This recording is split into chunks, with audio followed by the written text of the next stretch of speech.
Россия рекордтарын кенегетигер томорон тымныга сүйрүү саңа рекорда кирді. Педагогическая наука кандидаты Николай Платонов керегер ытыллыбыт сүйрүү хаңала солугар болла, отут төрді сылыны ытыллар сүйрүүге хазда луыз бастың спортсмені кыдынна. Быйылгы сүйрүү ураты жохунна болара өссө аспыт сылтан билдире. Ол курдук уһулучу тымны кемге үгү сүйрүүнү таптаачылар 416 кыттаачы сүйрә солга тақсан Россия рекордын оқтоты.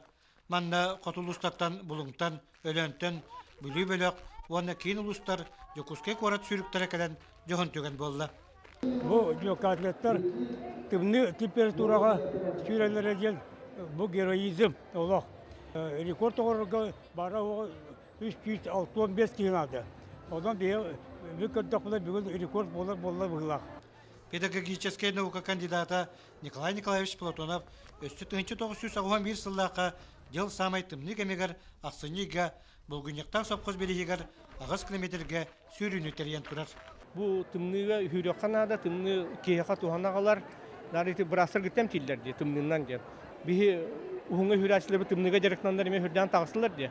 Олну эме бу научный кайсыкатын эме би бин тупсарык бутыннада. Вот ононча бу андойдуга тасабыт бихене эме тахарлаактык тахарбыт эме адалак бай курдук. Россия рекордтарын кенегетин главный редактора Станислав Коненко келет бартын белитәте көдді итте. Элбәк суҗуялар үлеләтиләр. Қалламыт 34 градус тымны чысқанна болан сүйрәргә ыракан болдылар. В основном еще кытачылар әбәттергәне. Хоната в основном хен ыракан жаққа. Бу жохон тәрәһеңе әдәрдин әмәннин бары кәләннәр. Аңа сулуһун электрин уонна тәрилтәләрин жола bir киһи курдук кыттаннар истерческә түгән өскәте.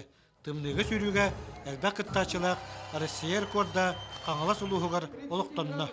Уйбан уйгурап сөйдәр тарап сакаты дүйдәнтә аңала сулуга.